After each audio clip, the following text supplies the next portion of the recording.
Friends, welcome back to the my new video guys and my YouTube channel guys. Today friend, we are going to talk about guys Realme phone aeroplane mode option setting. How can we enable in Realme mobile? Friends, you want to enable your aeroplane mode setting. So how can you enable today? I will show you in this video guys.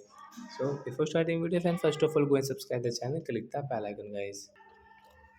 So when first of all we will on our phone setting to enable aeroplane mode setting. Then let's scroll it friends, you can see this type of setting. So when how to enable aeroplane mode, friends you can see guys your connection sharing option guys, tap here. So guys you want to enable your aeroplane mode option, means you want to enable your aeroplane mode guys, you can enable from this right side.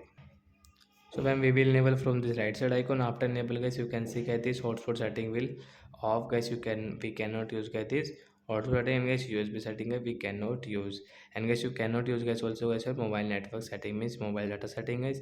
And guys calling setting guys you can also not use guys, you can use guys your download movies, offline game, listen song, you have download song so you can use it.